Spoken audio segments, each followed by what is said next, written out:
ঘৰুৱা মেল তেলাহী কমলাবৰীয়া শাখা সাহিত্য সভাত অনুষ্ঠিত হৈছে এক ব্যতিক্ৰমী অনুষ্ঠান ঘৰুৱা মেল।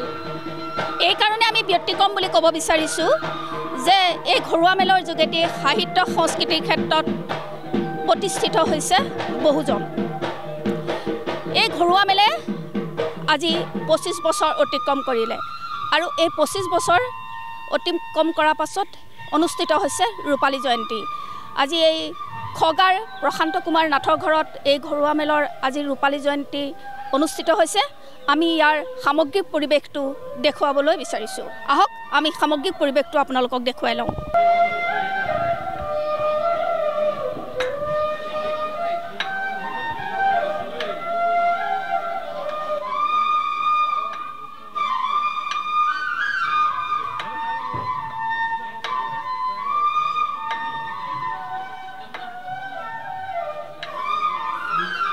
ৰম্ভা মই ৰম্ভা সৰ্গুণ অপেশ্বৰী নাম মোৰ ৰম্ভা মোৰ ৰূপ যৌৱনত মুগ্ধ হৈ দেৱৰাজ ইন্দ্ৰই মোক স্বৰ্গৰ প্ৰধান অপেশ্বৰী পাতিলে।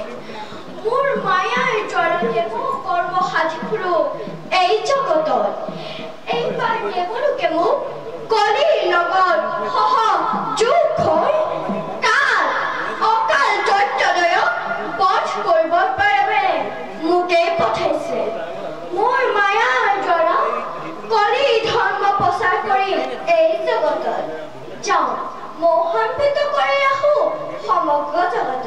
আজি এই ঘৰুৱা মেলত উপস্থিত আছিল বিশিষ্ট নাট্যকাৰ বিহপুৰীয়াৰ ভৱ পূজাৰীদেৱ।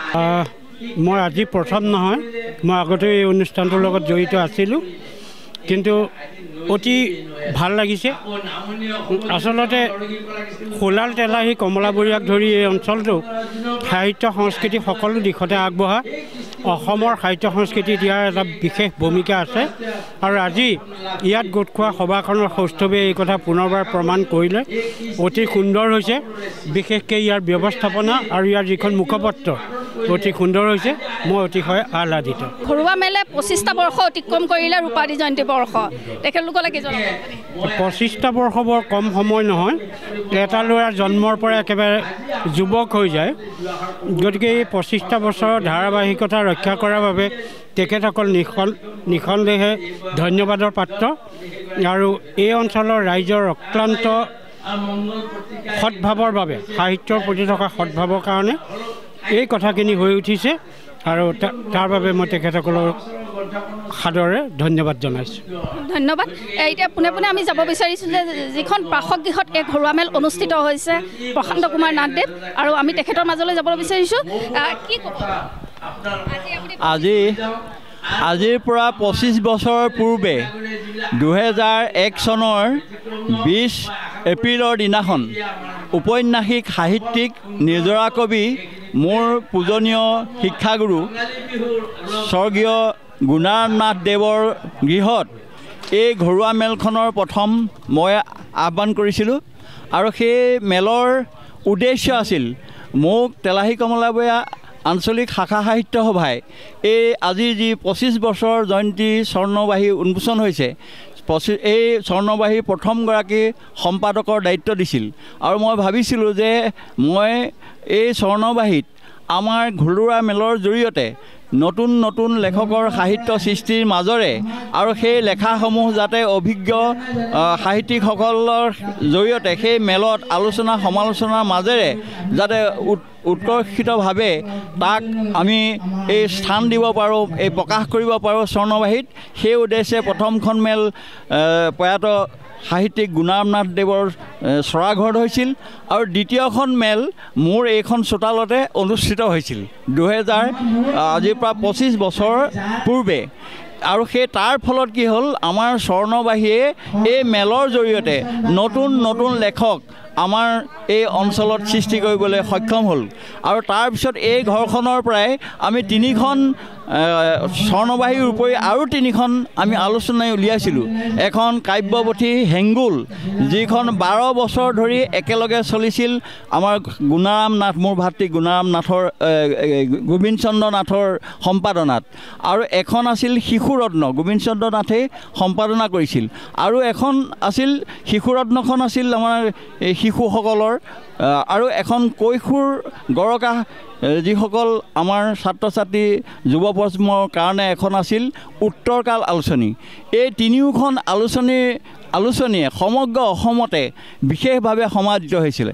আজি মই সেইকাৰণে 25 বছৰৰ ৰূপালী জয়ন্তী অনুষ্ঠানটি যিহেতুকে মই সেই জন্মলগ্নত জড়িত আছিলোঁ, সেইবাবে মোৰ চোতালত অনুষ্ঠিত কৰিবৰ কাৰণে শাখা সাহিত্য সভাই মোক এইখন সুযোগ দিয়াৰ বাবে মই তেলাহী কমলাবৰীয়া আঞ্চলিক শাখা সাহিত্য সভাক নথৈ কৃতজ্ঞতা জ্ঞাপন কৰিছোঁ। সমগ্ৰ অসমবাসীলৈ অনুৰোধ জনাইছোঁ যে আমাৰ এই তেলাহী কমলাবৰীয়া আঞ্চলিক শাখা সাহিত্য সভাৰ এই জনপ্ৰিয় নিয়মীয়া অনুষ্ঠান ঘৰুৱা মেলৰ দৰে এনে সাহিত্যৰ উৎকৰ্ষ সাধনৰ অনুষ্ঠানৰ জৰিয়তেহে আমি অসমীয়া ভাষা সাহিত্য সংস্কৃতিৰ আমি ক্ষেত্ৰখনক উৰ্বৰ কৰি তুলিব পাৰিম।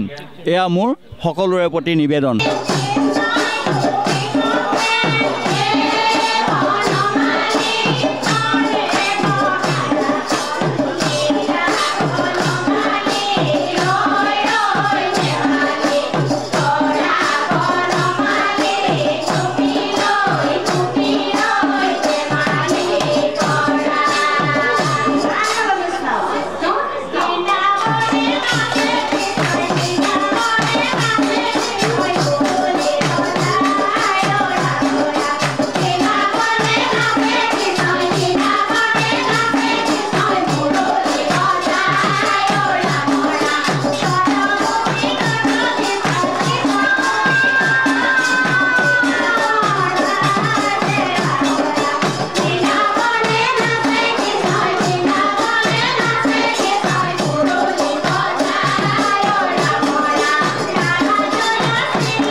কবিতা, নৃত্য, বিহু, দিহা নামেৰে জীপাল হৈ পৰিছে আজি এই খগাৰ প্ৰশান্ত কুমাৰ নাথৰ বাসগৃহত অনুষ্ঠিত হোৱা ঘৰুৱা মেল।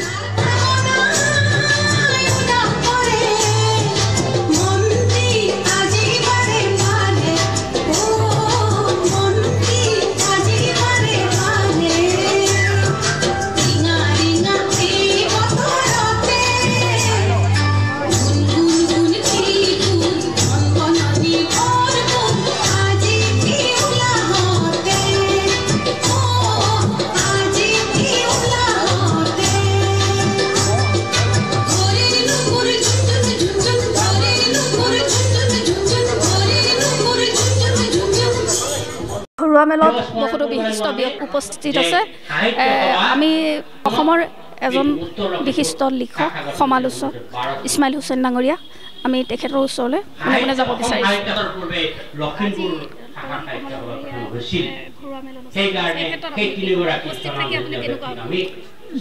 তেলাহী কমলাবৰী আঞ্চলিক শাখা সাহিত্য সভাই যি ঘৰু মেল আয়োজন কৰিছে, ইয়াতো অপূৰ্ব অনুষ্ঠান। মই আগতো আহিছিলোঁ আৰু এইবাৰ অনুষ্ঠানৰ বৈশিষ্ট্য যে তেওঁলোকে যিখন স্বৰ্ণবাহী নামৰ পত্ৰিকা প্ৰকাশ কৰিছে, ই অতি উচ্চ পৰ্যায়ৰ আৰু আয়োজনত সম্পূৰ্ণ লোক সংস্কৃতিৰ এটা ঐতিহ্য প্ৰকাশ পাইছে ইয়াৰ তোৰণৰ পৰা আৰম্ভ কৰি মঞ্চলৈকে গোটেই কপৌ ফুল আমাক সেই শৰাইৰ পৰা আৰম্ভ কৰি কপৌ ফুলেৰে আদৰিছে আমাৰ তাঁতশালৰ বিহুৱানে চেলেং চাদৰে আদৰিছে গতিকে এইবোৰৰ পৰা গম পোৱা যায় যে এই শাখাৰ আঞ্চলিক শাখাৰ লগত জড়িত মানুহখিনিৰ সাংস্কৃতিক মানসিকতা বহুত ওপৰত আনকি ইয়াত যিখন দিহানাম পৰিৱেশন কৰিলে বহুত ওপৰৰ কাৰণ আচল দিহানামৰ প্ৰকৃত চিত্ৰ ইয়াত দেখিবলৈ পালোঁ আৰু ইয়াত ভৱ পূজাৰীদেৱে যি ভাষণ দিলে অনাতাঁৰ নাটকৰ ওপৰত অনাতাঁৰৰ ঐতিহ্যৰ ওপৰত তেনেকুৱা আলোচনা আমি গুৱাহাটীত আমি পোৱা নাই ইমান ওপৰৰ অনুষ্ঠান আৰু ইয়াত মই যিখন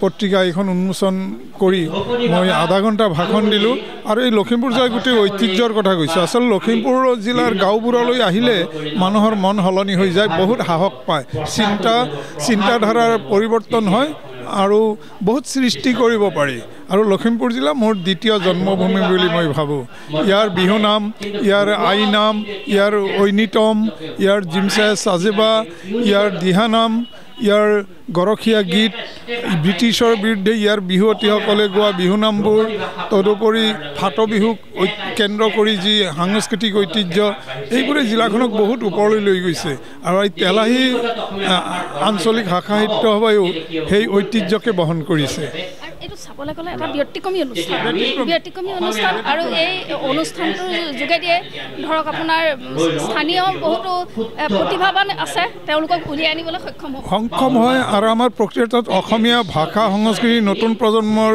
মাজত তেওঁলোকৰ বুকুত ধাৰণ কৰাৰ কাৰণে আমাৰ জোৰ কৰি দিব নোৱাৰি ধাৰণ কৰিব নোৱাৰি এইবোৰ অনুষ্ঠানত আহিলেও আমাৰ আপুনি তেওঁলোকে বুকুত ধাৰণ কৰিব ইয়াত ব্যতিক্ৰমী আৰু অতি মহান অনুষ্ঠান বুলি ক'ব পাৰি হয় ধন্যবাদ সাহিত্য সভাৰ ঘৰুৱা মেলৰ ২৫টা বৰ্ষ অতিক্ৰম কৰি ৰূপালী জয়ন্তী বৰ্ষ হ'ল হয় তেলাহী কমলাবাৰী আঞ্চলিক শাখা সাহিত্য সভাৰ নিয়মীয়া অনুষ্ঠান ঘৰুৱা মেলা আজি ৰূপালী জয়ন্তী বৰ্ষ অতিক্ৰম কৰিছে ২৫ বছৰীয়া যাত্ৰা নিশ্চিতভাৱে এক বৰ্ণিল যাত্ৰা এই যাত্ৰাই বহু মানুহক সাহিত্য চৰ্চাৰ ক্ষেত্ৰত উৎসাহ দিলে প্ৰেৰণা দিলে তাৰ সমান্তৰালভাৱে আমাৰ শাখাৰ যিখন পত্ৰিকা স্বৰ্ণবাহীও ২৫ বছৰ অতিক্ৰম কৰিছে স্বৰ্ণবাহীৰ এই ২৫ বছৰীয়া যাত্ৰাও আছিলে এক বৰ্ণিল সমৃদ্ধময় যাত্ৰা এই স্বৰ্ণবাহীৰ পাতত অনেকে গল্প কবিতা লিখিবলৈ আৰম্ভ কৰিলে যি এতিয়া বৰ্তমান প্ৰতিষ্ঠিত সাহিত্যিক হৈছে গতিকে স্বৰ্ণবাহী আৰু ঘৰুৱা মেলৰ এই ৰূপালী জয়ন্তী অনুষ্ঠানত আমি আপোনালোক সকলোৰে যি সহায় সহযোগিতা আগবঢ়ালে আমি ধন্যবাদ জনাইছোঁ ভৱিষ্যতেও এই শাখাটোৱে যাতে স্বৰ্ণবাহী আৰু ঘৰুৱা মেল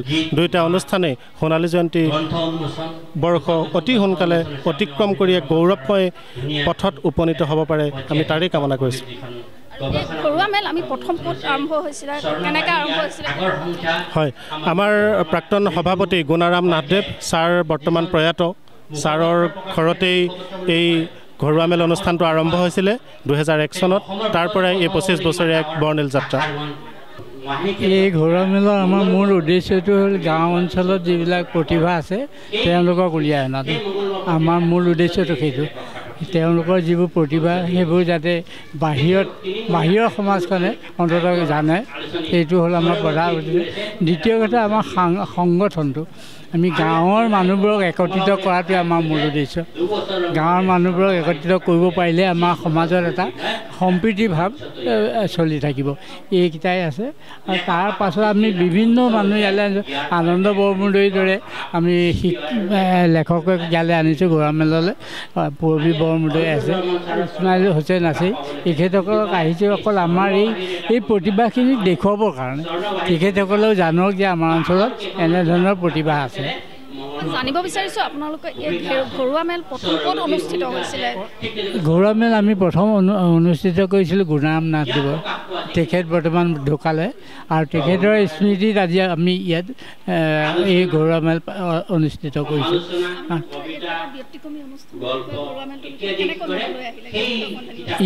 এইটো ক'বলৈ গ'লে প্ৰথমতে ৯০ দশকত মই মোৰ ব্যক্তিগতভাৱে জাগৰণী সভা বুলি এটা অনুষ্ঠান চলাইছিলোঁ এই জাগৰণী সভাত এনেধৰণৰ অনুষ্ঠান কৰিছিলোঁ যাতে আমি প্ৰত্যেকৰ ঘৰে ঘৰে গৈ মানুহবিলাকৰ মন জয় কৰা সাহিত্যৰ প্ৰতি অলপ আকৃষ্ট কৰা এনেধৰণৰ এটা ধাৰণা লৈ আমি জাগৰণি সভা চলাইছিলোঁ আৰু তাৰেই ফলশ্ৰুতিত আমি এই ঘৰুৱা মেলৰ সৃষ্টি কৰা হ'ল আৰু বিশেষকৈ গুণাম নাথদেৱে ইয়াত যথেষ্ট উৎফুল্লিত হৈছিলে আৰু সেইকাৰণে তেওঁৰ ঘৰতে প্ৰথম আৰম্ভ কৰিছে। ধন্যবাদ। আমি ঘৰুৱা মেল ক'ত কেনেদৰে আৰম্ভ ক'ত হৈছিল আমি তেওঁলোকৰ পৰা জানিলোঁ আৰু আমি পোনে পোনে যাব বিচাৰিম যে আৰু ইয়াত অনুষ্ঠান অনুষ্ঠিত হ'ব। আমি ইয়াৰ সামগ্ৰিক পৰিৱেশটো আমি আপোনালোকক দেখুৱাবলৈ চেষ্টা কৰিম। ইয়াৰি জোনাকত স্নান কৰি বহাগ চিৰ সেউজ হৈ পৰে, অভূয়া প্ৰীতিনাশী বহাগ হৈ পৰে অসমীয়াৰ শ্ৰেষ্ঠতম উপহাৰ। জাৰি জোকাৰি অৱসাদৰ এৰাগী বুহাৰী নকৈ ভেটি বান্ধি সমন্বয়ৰ প্ৰতিশ্ৰুতিৰ গৰা কহনীয়া ৰহিবলৈ বাৰে বাৰে সকীয়াই দিয়ে বহালী। শিপা ছিগিলে যে বৰ্ণ চৌভালিব পাৰে, এন্ধাৰে পোহৰে মৰমে বিষাদে বহাগেই মেৰিয়াই ধৰে চেৰেকীৰ ফুটাৰ দৰে। ঠিক এনেকৈয়ে বহাগ আহে উঠত হাঁহি ফুটাই মনত জোনাক নমায়। সম্বৰ্ধনা জনাইছোঁ। শ্ৰীমান ঋতুপন শইকীয়াৰ উজ্জ্বল ভৱিষ্যত আমি কামনা কৰিছোঁ। আৰু বেছি দিন নাই ডিমাচা পাহাৰত কিন্তু অসমীয়া ভাষাটো হেৰাই যাব। তাৰমানে কি হৈছে ডিমাচা পাহাৰত মানুহবিলাকৰ পাহাৰৰ যিটো ভাষা আপুনি জানে, পাহাৰীয়া ডিমাচাখিনিয়ে যিটো ভাষা কয় আৰু ভৈয়ামৰ ডিমাচাখিনিয়ে যিটো কথা কয়, দুয়োটা ভাষাৰ মাজত পাৰ্থক্য আছে। ইজনে ইটোৱে সিটোৰ ভাষা বুজি নাপায় আৰু তেওঁলোকৰ যিটো লিংগ ভাষা অৰ্থাৎ তেওঁলোকৰ যিটো মধ্য সংযোগী ভাষা সেইটো হ'ল অসমীয়া। এই অসমীয়াটোৰ জৰিয়তে পাহাৰৰ ডিমাচা আৰু ভৈয়ামৰ ডিমাচাই কি কৰিছে সংযোগ ৰক্ষা কৰিছে। আটাইতকৈ ডাঙৰ কথা হ'ল কি এতিয়া তাত বঙালী মানুহবিলাক সোমাই গৈছে পাহাৰত আৰু বঙালী মানুহবিলাকে প্ৰকাৰে অসমীয়াটো আঁতৰাই বঙালী ভাষা প্ৰয়োগ কৰিবলৈ তাত চেষ্টা কৰি আছে। তেখেতে কৈছে যদি অসম সাহিত্য সভাই এই সময়তে পদক্ষেপ নলয় ডিমাচা পাহাৰত কিন্তু অসমীয়া ভাষা একেবাৰে নাইকিয়া হৈ যাব। আপোনালোকে ইতিমধ্যে গোটেই কথাবোৰ জানিছে। ঘৰুৱা মেলে আৰু স্বৰ্ণবাহীয়ে ইতিমধ্যে 25 বছৰ গৌৰৱিছে। আজি এই শুভক্ষণত আমি স্বৰ্ণবাহীক ৰাইজৰ মুখলৈ আগুৱাই দিবৰ বাবে নিমন্ত্ৰণ কৰিছিলোঁ বিশিষ্ট লেখক ইছমাইল হুছেইন ডাঙৰীয়া। পদ্মনাথ গোহাঁই বৰুৱাৰ গৃহ জিলাৰ এটি গুৰুত্বপূৰ্ণ স্থান হৈছে তেলাহী কমলাবৰীয়া। আপোন ঘৰে খনি এৰি থৈ আহিলো গাঁও, এৰি থৈ আহিলো গাঁও, দিহিঙে দিপাঙে বিচাৰি ফুৰিছো, কি জানি কুটুমক পাওঁ। আজি কুটুম বিহু মই নিজৰ দূৰৰ ঘৰেহি আপোনালোকৰ মাজত কুটুমৰ মাজত আছো। এই কুটুমসকল আটাইকে মই ৰঙালী বিহুৰ কুটুম বিহুৰ শুভেচ্ছা জনাইছো।